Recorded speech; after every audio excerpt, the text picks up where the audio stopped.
the initial invite to return to the Yale Club came from Paul and Marianne Kessel.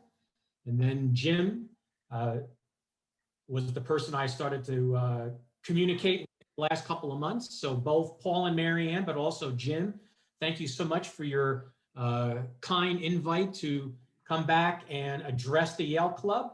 When I was there 4 or 5 years ago, I had a phenomenal time. It was during early December, of course. The Arizona Inn was beautifully decorated for the holiday season. We had a delicious meal, but of course, COVID-19 has changed all that. So I am going to talk about food today, and it's the lunch hour. So hopefully this will provoke a good, healthy appetite for everybody.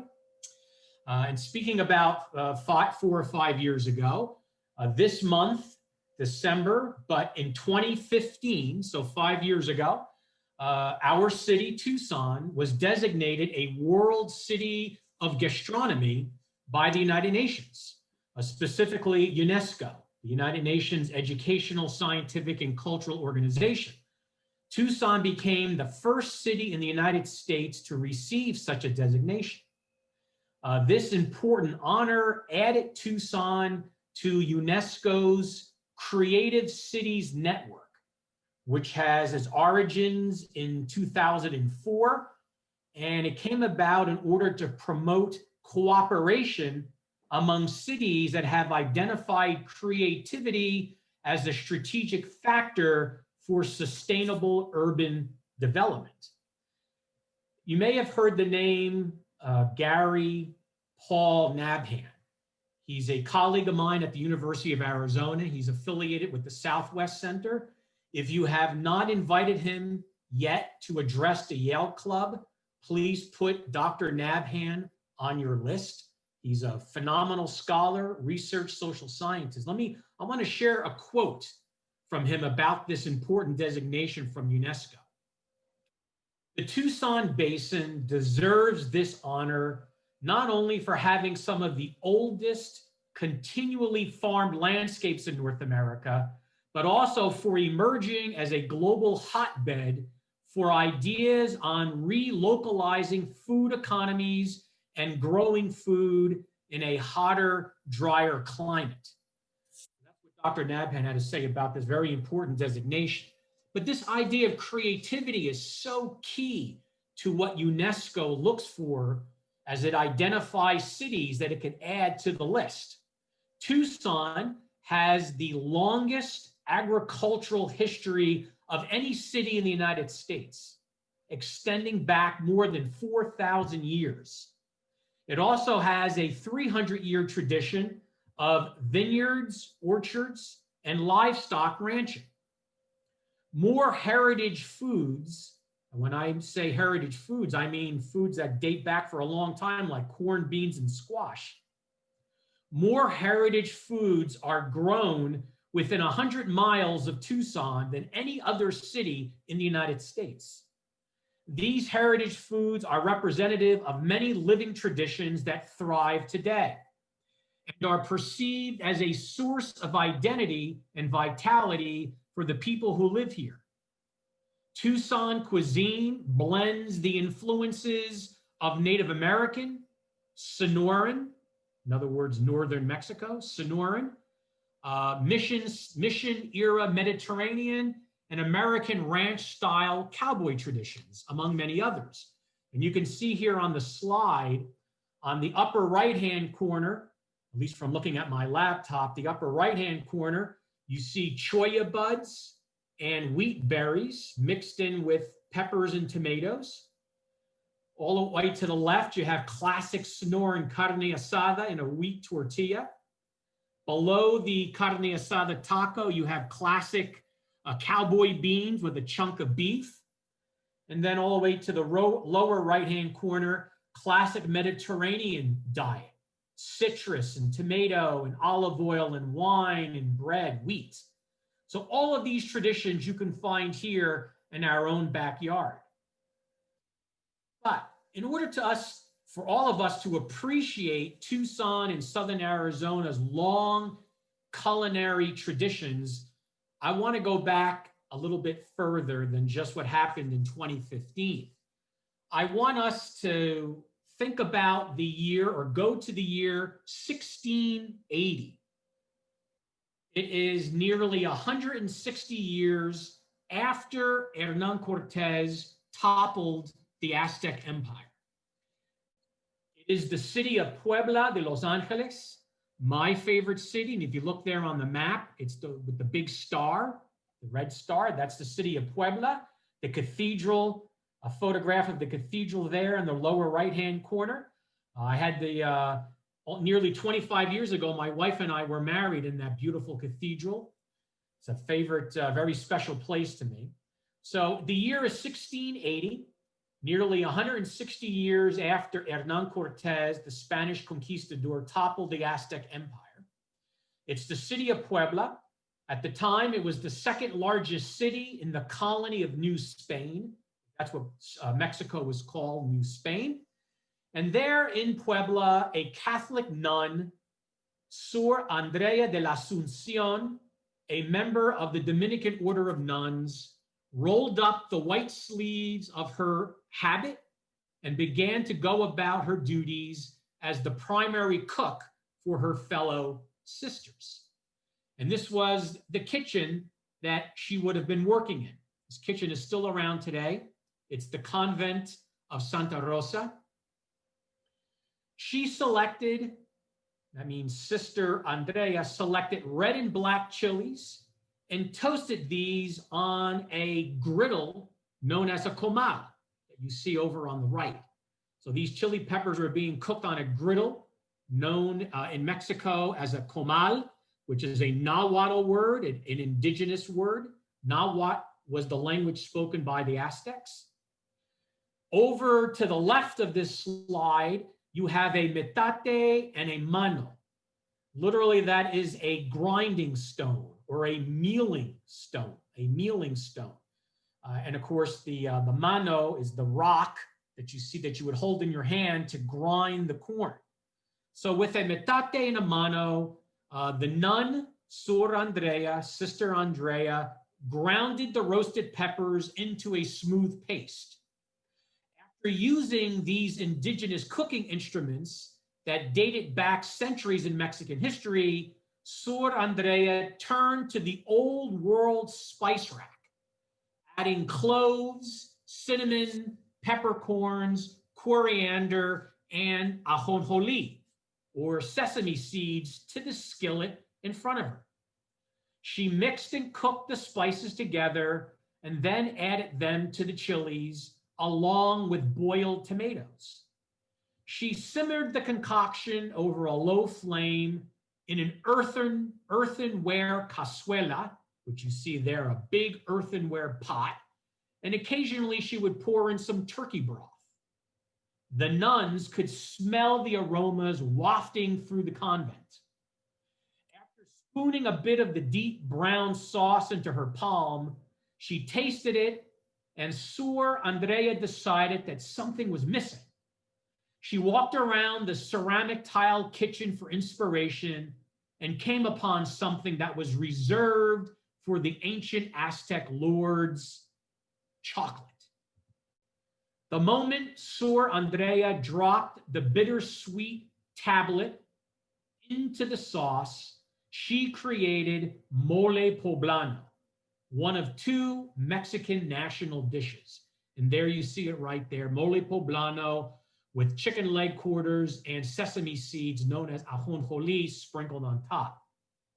Or that's how the legend has it. Historians and anthropologists and literary authors have used this colonial dish, which combines old world spices with new world chilies and chocolates, as a symbol of the mestizo nation that Mexico became. The word mestizo means the product, the offspring, if you will, of indigenous and Spanish. The version of the story that I just shared with you emphasizes that Catholic nuns created mole in honor of the new viceroy. The viceroy was the Spanish monarch's personal representative in the colony. And New Spain, or Mexico, was the king's most prized New World colony. Yet another version, though, has a satirical rather than a divine view of national identity. Mole poblano is attributed to a certain friar, Fray Pascual, who accidentally spilled the spice tray into the dinner pot. All these versions rely more on historical imagination rather than historical research, but each version has in its own way correctly perceived the importance of mole and cuisine more generally in the blending of cultures that forged Mexico, which in turn led to a mestizaje of taste. This word mestizaje is, in English, I guess the cold literal translation of mestizaje would be miscegenation, right? The biological and cultural blending of the races. And in this case, it's a mestizaje of taste, a blending, a fusion of foods, diets, and taste. What is the basic recipe for mole poblano that reveals this mestizaje of taste? Well, there are 4 types of chili peppers: chili ancho, chili pasilla, chili chipotle, and chili mulato. It also contains almonds, bananas, ground cinnamon, sesame seeds, anise, onion, garlic, salt, sugar, pine nuts, and of course, the signature ingredient, chocolate, semi-sweet chocolate. If you happen to be someone who counts calories, and I don't, but if you like to count calories because you're concerned about caloric intake, then mole poblano is not for you. One serving of mole has 727 calories, 43 grams of fat, 176 milligrams of cholesterol, and 735 milligrams of sodium. I refuse to even measure or jot down the sugar content because I think it would all scare us. It might intrigue you to know that little documentary evidence exists describing the evolution of Mexican cuisine and Mexican cooking. So far, historians have not found a single cookbook published in Mexico, for that matter, all of Latin America during the colonial period, when Spain ruled much of the Western Hemisphere from 1492 to the 1820s, or in some places like Cuba and Puerto Rico until 1898. Anthropologist Professor Judith Friedlander made an innovative attempt to trace the origins of mole through its ingredients. She points out that most ingredients came from the Old World. New World or indigenous products only included chili peppers, chocolate, turkey, and the name itself, mole, which derived from the Nahuatl word mole, meaning sauce. The dish was traditionally served in Mexican villages for religious observations or religious celebrations when Catholic priests made their greatest efforts to convert indigenous peoples to European Christianity. The anthropologist Judy Friedlander concluded that Spanish missionaries introduced mole to Indian communities. This approach assumes, however, that Spanish missionaries annihilated the local culture and did not give enough credit to native traditions. I'd like to turn our attention to the indigenous influence on mole. Another anthropologist, Professor Margaret Park Redfield, she describes mole as an essentially pre-Columbian dish. Native women made their most obvious contribution through an expert blending of chilies to create subtle flavors, a skill that Spanish nuns learned from their Mexican counterparts. Another part of Professor Redfield's analysis is that the metate, that grinding board, that stone slab, remained the utensil of choice when making mole well into the 20th century, when finally the electric blender was introduced in Mexico. From what we know of pre-Columbian Mexico, indigenous cooks and chefs selected a few chili peppers and condiments that complemented a particular dish, as opposed to the Spanish colonial habit of dumping the entire spice cabinet into the pot. In reality, these interpretations contain slivers of truth. Cooks and chefs in colonial Mexico created an elaborate cuisine combining ingredients and cooking techniques from both sides of the Atlantic. The process of mestizaje, this blending, this fusion, however, began at the margins of culinary practices, with the mixing of spices, chiles, and meats. The two main staple grains, corn, which is New World, and wheat, which is Old World, remain for the most part mutually exclusive, with wheat bread feeding the white population and corn tortillas filling the stomachs of indigenous peoples and the working poor.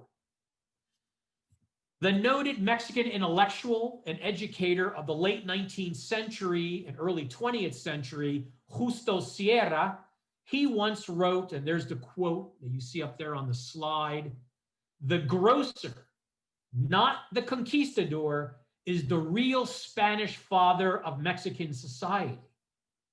His words nicely encapsulate the Spanish presence in Mexico and the rest of the hemisphere.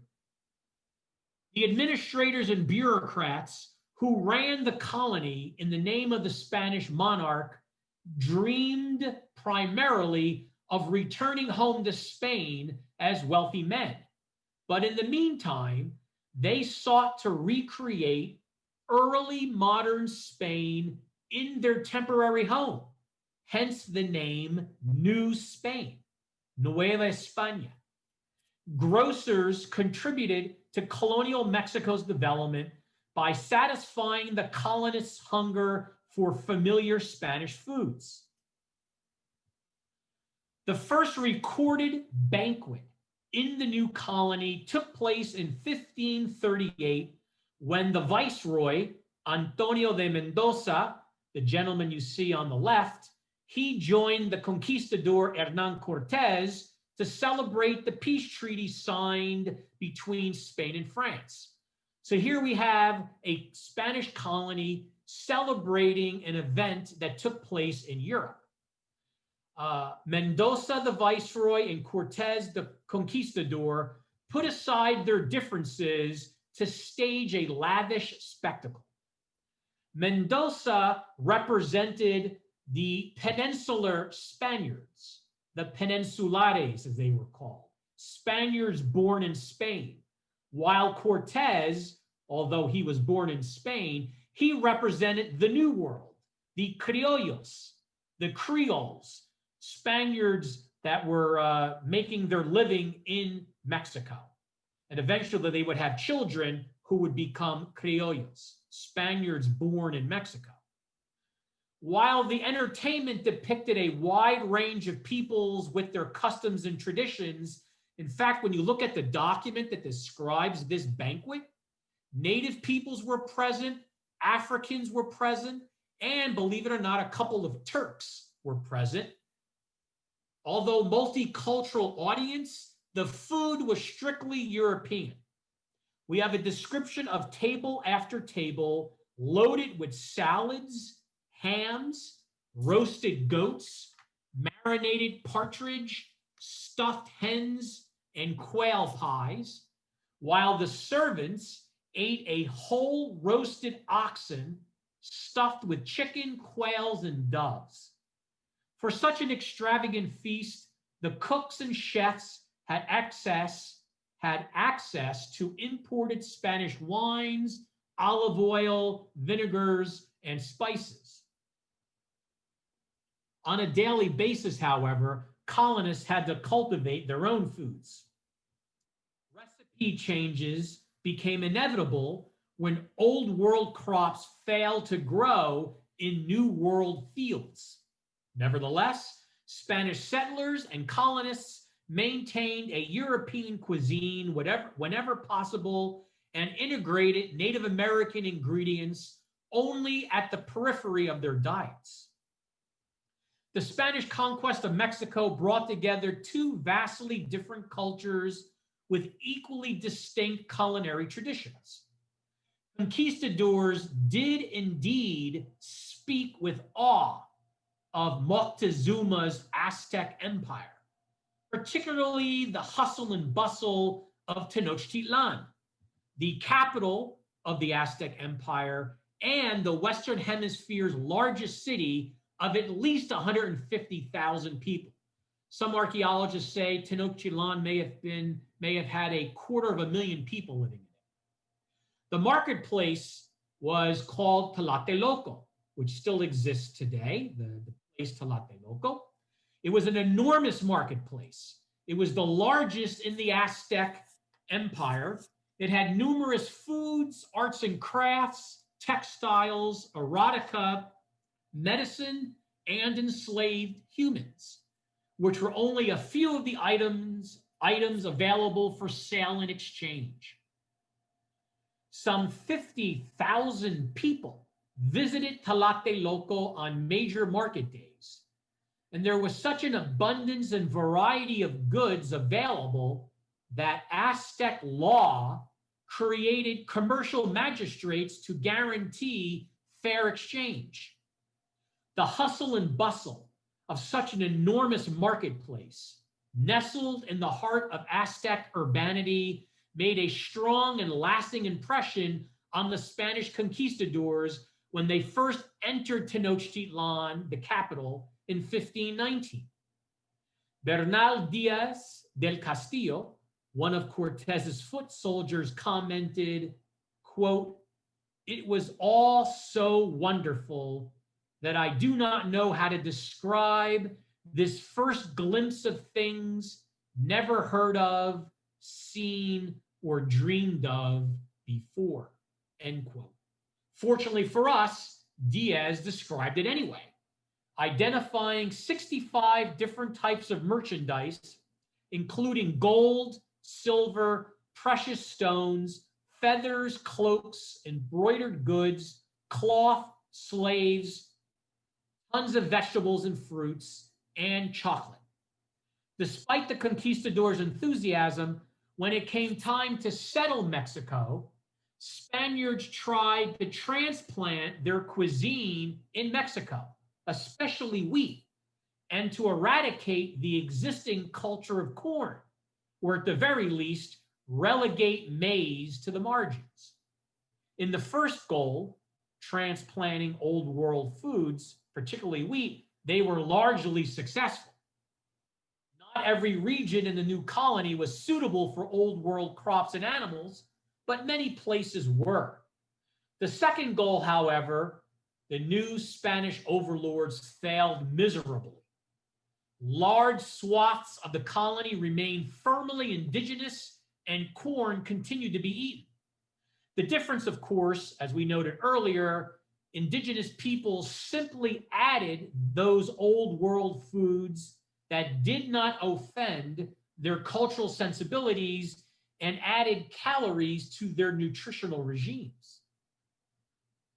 The introduction of livestock proved to be the greatest success story in the culinary conquest of Mexico and the Americas. As early as 1493, Christopher Columbus had brought over horses, cattle, goats, sheep, chickens, and pigs. Within a decade of Hernan Cortez's conquest of the Aztecs, swine had become so numerous that ranchers lost interest, and the Mexico City Council had to enact laws to clear pigs off the streets. Sheep multiplied rapidly in the arid plains of central and northern Mexico, but they fared poorly in the tropical lowlands. Horses, goats, and chickens likewise became established in Mexico, but the most phenomenal growth in livestock came from cattle. Herds of cows and bulls literally overran the Mexican countryside, driving indigenous peoples from their fields.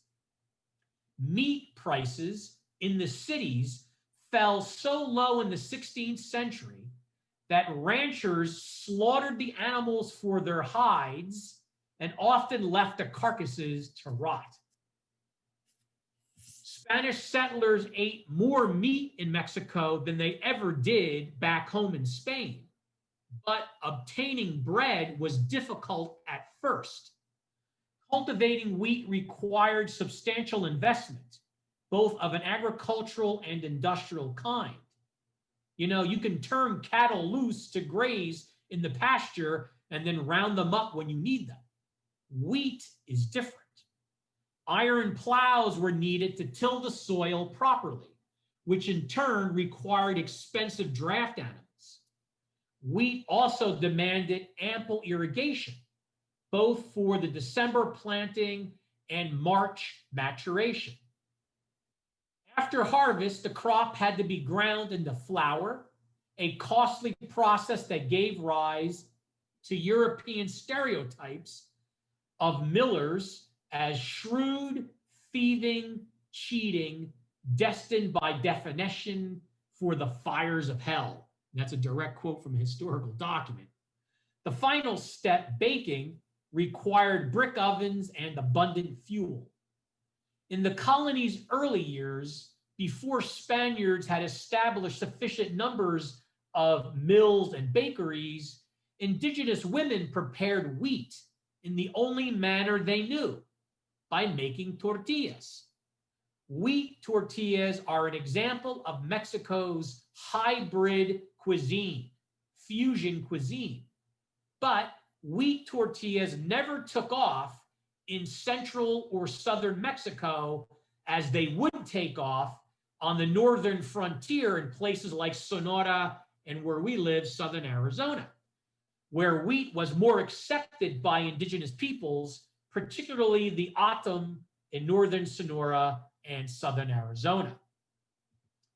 Wine and olive oil, two other essential foodstuffs in Spanish cooking and Spanish eating, never really became affordable in the colony.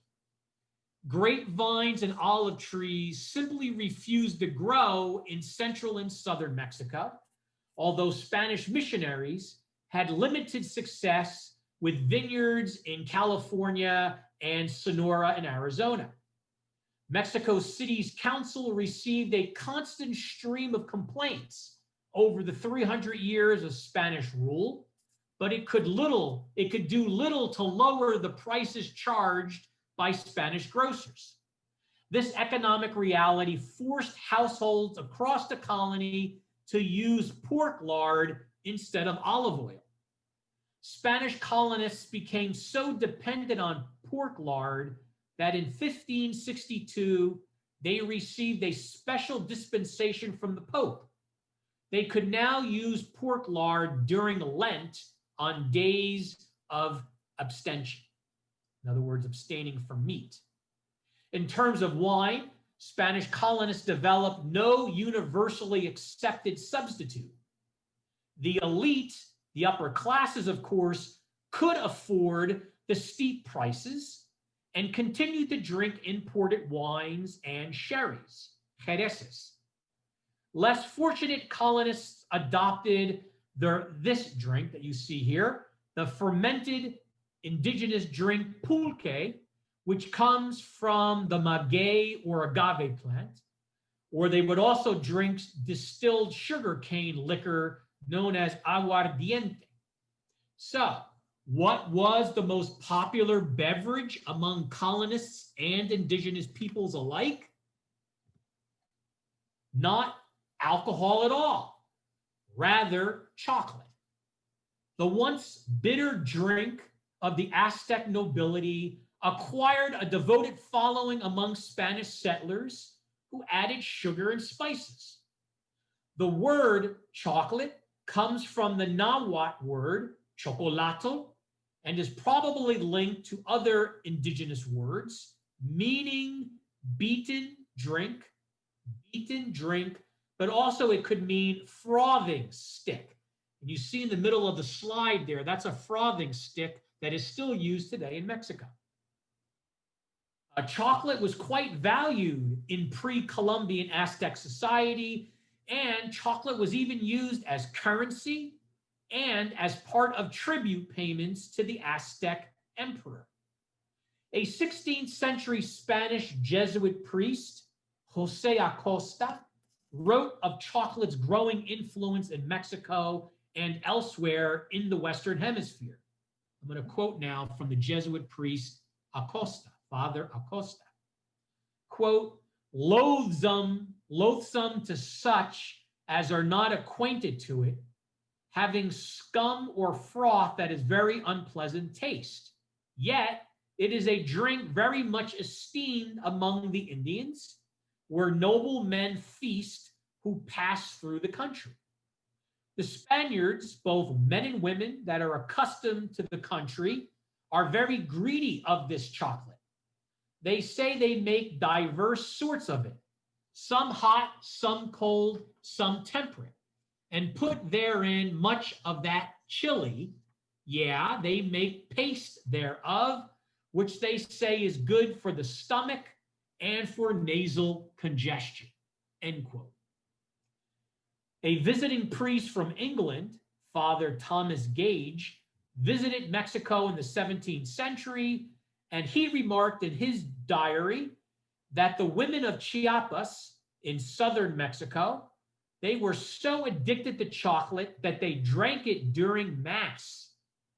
When threats to stop the practice failed, the Catholic bishop excommunicated these women. And these women responded, ironically, by poisoning the bishop's own cup of chocolate. Not surprisingly, the clergy were not immune to the frothy drink's lure. In 1650, Fray Francisco Ortiz was hauled before the Holy Office of the Inquisition on charges of consuming chocolate before Mass. He might have escaped detection, except on one occasion when he left the altar during Mass to drink chocolate with women for half an hour before returning to complete the liturgy. On the far northern frontier of the colony, historians like to point to the 18th century rebellion by the Quechuan-speaking Indians near present-day Yuma, Arizona. When the indigenous rebels demanded that the Spanish missionary show himself, surrender, and prepare for martyrdom, the Franciscan missionary Fray Francisco Garces peeked out the door and said, okay, I'm coming, but first allow me to finish my chocolate drink. That actually shows up in the historical record, believe it or not. Chocolate is the quintessential example of the Columbian exchange, what historians and anthropologists call the Columbian exchange. That is the ebb and flow of peoples, foodstuffs, animals, diseases, merchandise, and ideas between the old and new worlds. A list of new world products that the old world did not have prior to 1492. The list is extensive, and you can see it there on this slide. Corn, beans, and squash, tomatoes, potatoes, sweet potatoes, agave, prickly pear, manioc, vanilla, guava, strawberries, jicama, peanuts, pecans, cranberries, pineapples, papaya, cotton, avocados, amaranth, tobacco, turkey, guinea pigs, alpaca, llamas, and certain waterfowl like the malady duck. Kind of interesting, I came from an Italian-American background in New Jersey. And when I first learned about the Columbian exchange, I said to myself, what did Italians do before the tomato, before 1492? For those of you of Irish extraction, there would not have been a potato blight forcing the Irish to emigrate if it hadn't been for 1492 and Columbus bringing the potato back to the Old World. Old World products, and by Old World I mean not just Europe, but Asia and Africa. The Old World products that ended up in the Western Hemisphere include radishes, asparagus, not surprisingly, Brussels sprouts, beets, spinach, oranges, limes, peaches and pears, apricots, figs, quinces, melons, cherries, and grapes, sugarcane, carrots, cauliflower, turnips, lettuce, mangoes, olives, yams, which are different from sweet potatoes, cabbage, broccoli, kale, coriander, oats, barley, wheat, onions, and of course, animal proteins such as beef, pork, lamb, goats, and chickens. I want to say a few words about the indigenous diet and nutrition in the colonial period when Spain ran Mexico. It is easier to discuss the forces that influenced indigenous diets than to describe the diets themselves. Evidence of what and how much indigenous peoples ate is scarce. Historians and anthropologists patch together scattered references to present a general description of dietary change because of Spanish contact and conquest. Keep in mind that our assumptions about diet tend to influence the way the evidence is presented and interpreted. For Native American diets today, high rates of diabetes and cardiovascular diseases, not to mention high rates of alcoholism and suicide, do not mean that the same took place in the 16th century. In the same vein, indigenous agricultural and nutritional regimes prior to Spanish conquest do not automatically apply to the post-conquest period. Food habits and dietary practices are often assumed to be stable parts of culture, rigid and resistant to change. Historians and anthropologists who study food remind us that changes in foodways usually mean broader social changes are taking place, as well as deeper cultural transformations. Indigenous diets did change as a result of the Spanish conquest and subsequent settlement.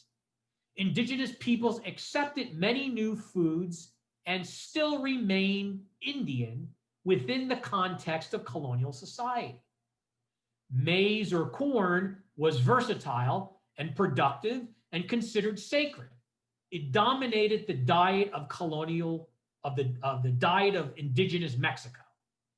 Corn was the primary source of carbohydrates throughout pre-Columbian Mexico, and it's fair to say that it played the same nutritional and cultural role that rice did in China and Japan, and wheat played in the Mediterranean world. The Aztec lords ate corn as exquisitely prepared tortillas. Some were large, thick, white or yellow, others small, delicate, and colored. Steamed under a hot cloth or warmed on stones, tortillas were served open or folded. They could be filled with fish or fowl, flavored with chili peppers and herbs. Its versatility equaled that of any bread that civilization has produced. Corn also was the basis for many porridges and gruels, some seasoned and sweetened. When Spaniards entered places like Sonora and Arizona in the 16th and 17th centuries, they recorded seeing golden discs, golden circles on top of Indian stoves, and you see one there, comal. So this is what they saw. Here's what they thought they saw. So what you see on this slide are wheat tortillas. What did they think they were seeing? The tortilla española, or that egg omelet or small cake with scrambled eggs, potatoes, and onion, and cooked in a little olive oil.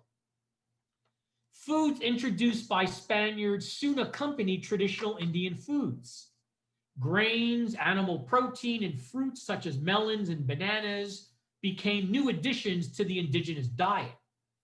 The consumption of animal protein, particularly beef, in the 16th century gave indigenous peoples a diet superior to that prevailing in Europe at the time. Sugar, which did not become part of the working class diet until the 19th century, was widely consumed by native peoples in the 16th and 17th centuries. Each new food contributed to nutrients, helping to create complex and varied nutritional regimes. Indigenous peoples who maintained a degree of control over their nutritional destiny chose from a variety of different foods and therefore escaped being dependent on just one food like corn, maize. How did the Indian diet compare to the Spanish diet during the colonial period? The best conclusion that we can draw from the conflicting evidence is that native peoples probably did eat less than Spaniards, despite the increase in consumption after the conquest. The implications of this are not clear. If the idea of an abundant Spanish diet is accepted, then the fact that indigenous peoples ate less than Spaniards does not mean their diets were inadequate. Native peoples ate less than Spaniards in Mexico, but not less than Spaniards in Spain. The reason is that diets were diverse.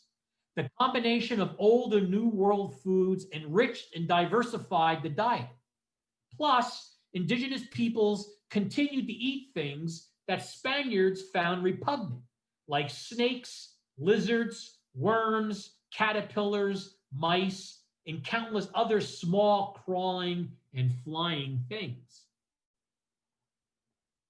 I want to say a few things about chiles, chili peppers. I mentioned that archaeologists talk about a pre-Columbian triad of foods: corn, beans, and squash. I always add a fourth foodstuff, chili peppers. The spicy taste of chilies has often led to misinterpretation of pre-Columbian cuisine.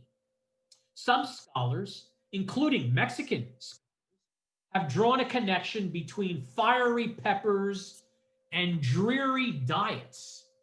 In other words, some scholars argue that impoverished peoples supposedly gnawed on chilies to numb themselves to their hunger. The truth of the matter is that Mexicans in the deep past and Mexicans today generally eat chilies for the taste, not always for the heat. Because the body develops a tolerance to acids in the capsicums, more potent chilies become necessary to attain the same flavors. And the flavors of various peppers blend in subtle ways to create some of the most remarkable dishes in any cuisine. If chilies merely deadened the taste buds, we would expect to find them consumed only by the poorest segments of Mexican society. In fact, chiles crowned the banquet tables of the Aztec nobility and satisfied the tribute requirements of distant provinces. In short, pre-Columbian Mexicans loved their chilies. But what about Europeans living in Mexico during the colonial period? I want to share with you now a description by the Jesuit missionary Ignace Pfefferkorn, who was a resident missionary in northern Sonora in the village known as Atil, which is still around today. He also administered not only to native peoples, but to the Spanish settlers living in the broader Altar Valley. And he was there between 1756 and 1763. His account of Sonora, which you see on the slide, is available on Amazon, or you can go to your library once COVID passes to check it out. I highly recommend it. His account of Sonora is considered a regional classic.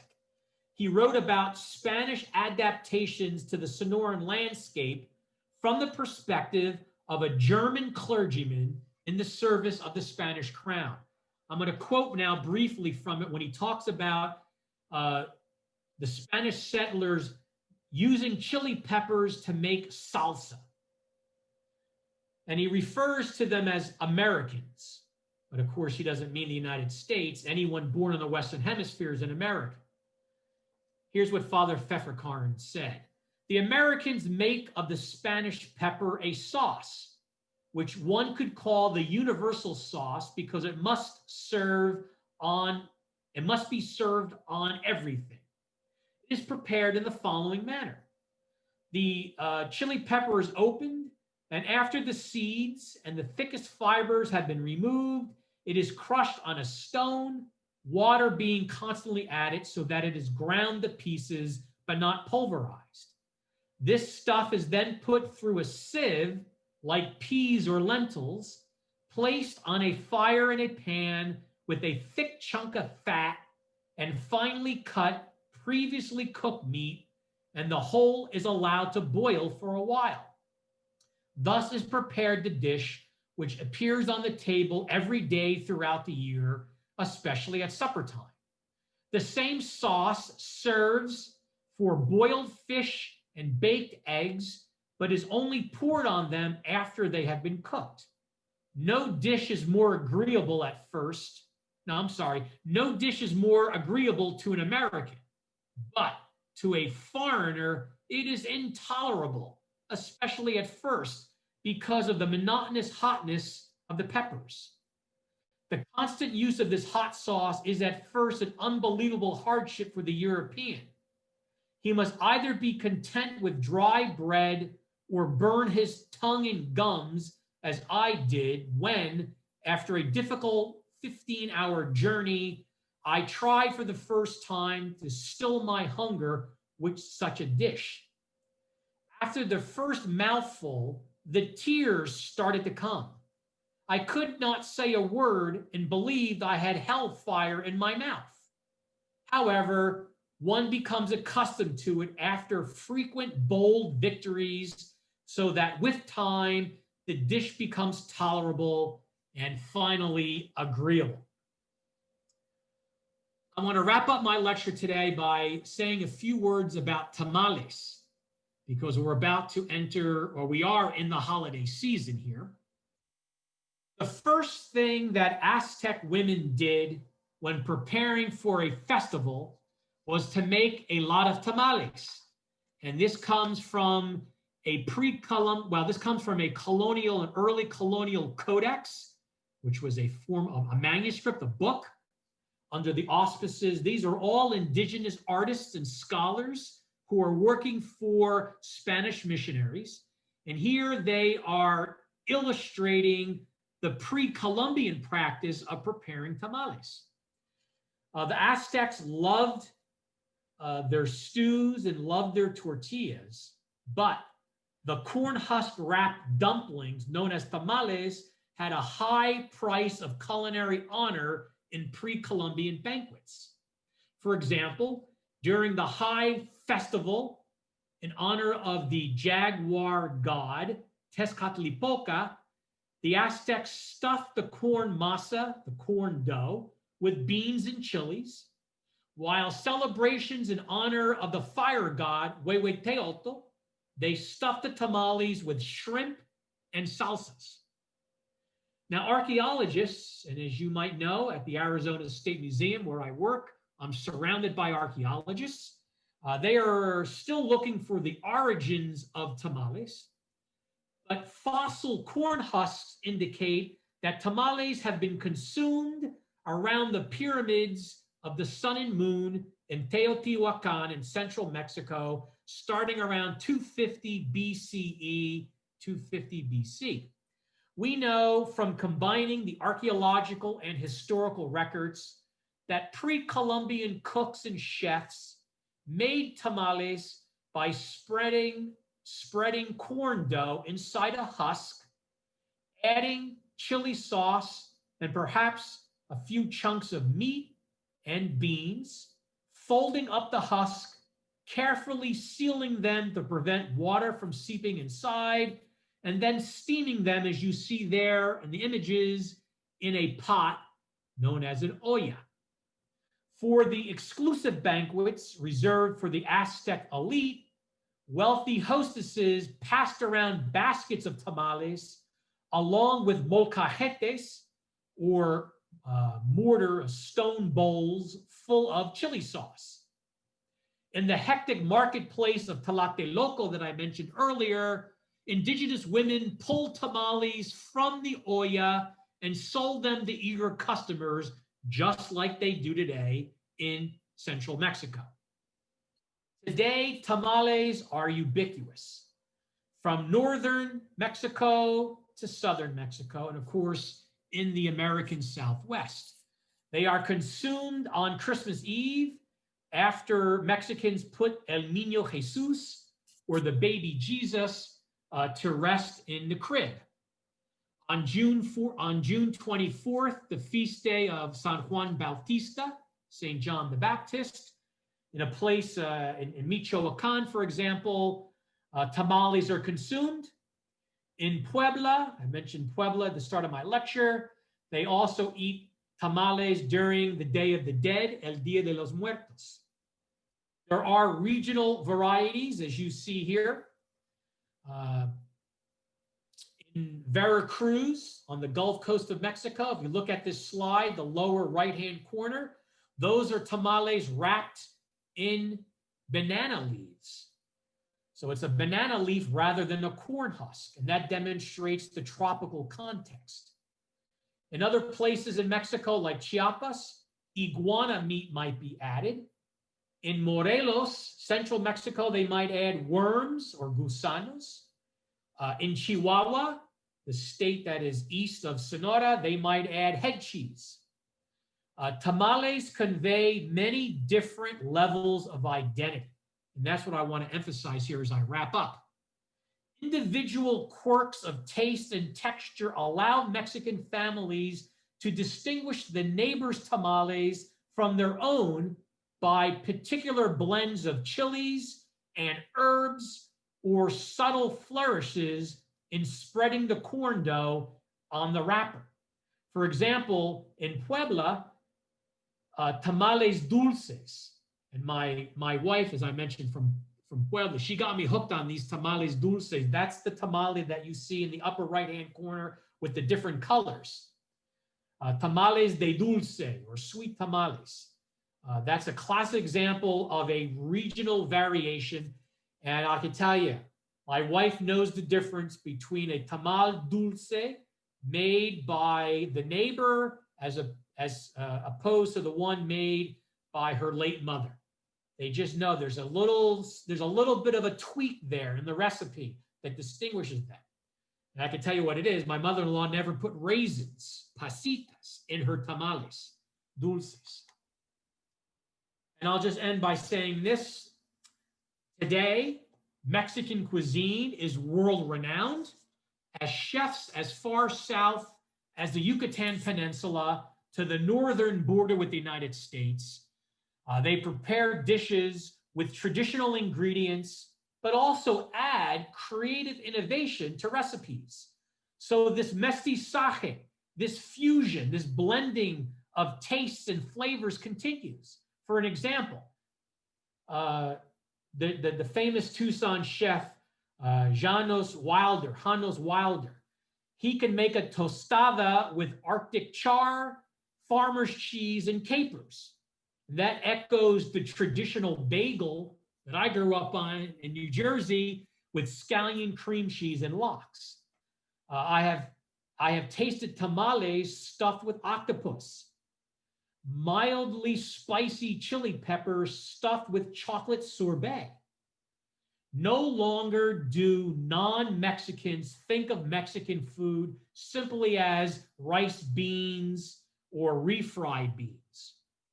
The struggle for so-called authenticity is giving way to something more rewarding, a worldwide conversation about Mexican food that is respectful and inquisitive.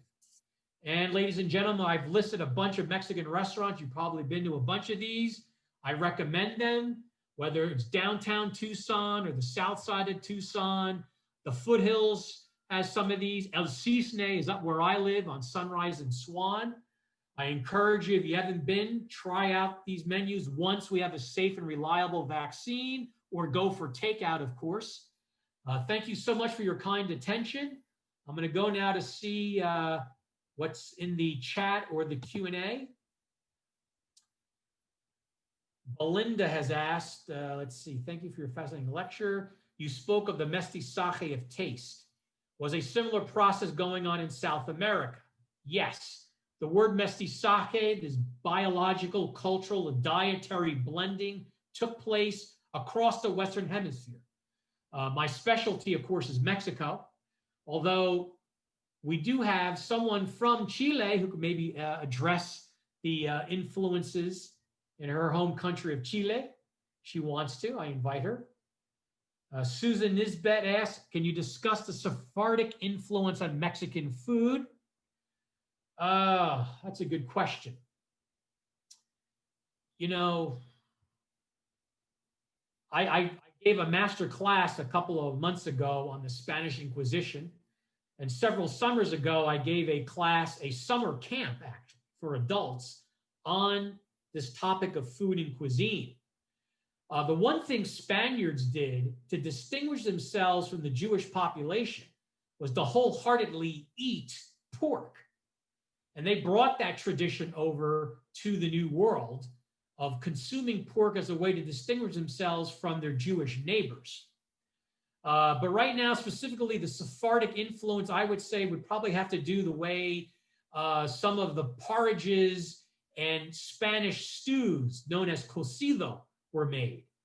The level of, say, onion were put in, or the level of lentils that were used, that were popular part of the Spanish Jewish diet. I would say that would be one thing that was brought over. But specific details beyond that, Susan, I'm sorry, it's not coming to me right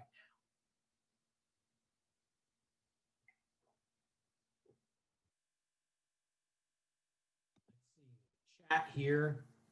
Someone has recommended El Torero, yes, for the LaRue's tamales, yeah. How do I get a copy of this spectacular presentation? Well, I sent Jim a PDF of my PowerPoint, and he may share that with anyone who asks for it. Oh, Jim has already mentioned that, okay. Yes, we will give that, send that out.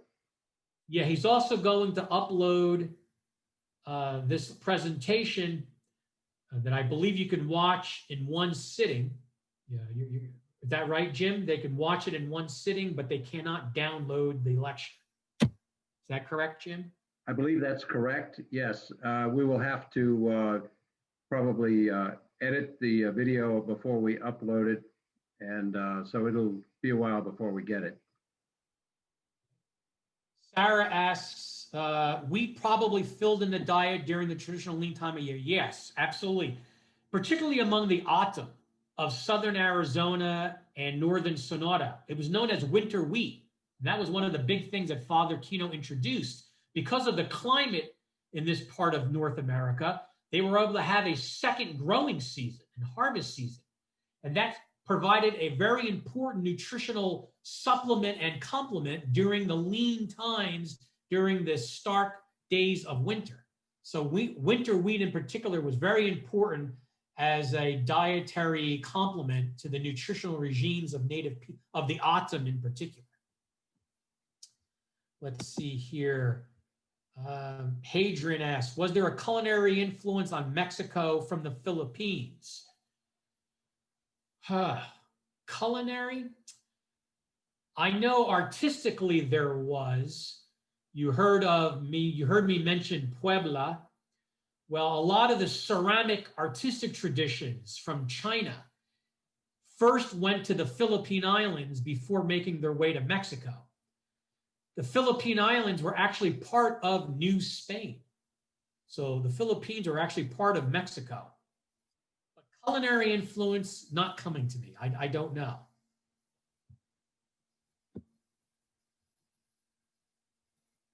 let's see what else. Other chat. Susan writes, and Tucson Botanical Gardens has had some lovely classes on Mexican cooking, tamales, yes. When I taught that summer camp for the Arizona State Museum a few years ago, again, this was for adult learners like yourselves, for retirees. It was a 4-day summer camp. We started off by eating paella. And of course, 10 pounds later that we gained over 5 days, we ended up with a tamal making class in the foothills. There was a Mexican chef that hosted a tamale making class in her home, and we did that. That was a great summer camp. So from paella to tamales to Sonoran hot dogs to we went down to San Javier del Bac, and the native women down there made us a traditional indigenous lunch with cholla buds and nopales, cactus, prickly pear, mesquite flour cookies. If once COVID is over, I hope to offer that summer camp again, and hopefully you'll come and sign up. And although, don't blame me if you gain weight, because it was a really fun time. Any other questions? I think that seems to be, I think that's it. Well, Michael, this is Jim again. We are so grateful to your obviously well-informed topic, the food in our part of the world, and very, very interesting. Thank you for everything, and we will have this on our website as soon as we can possibly do that. Thank you again, Michael.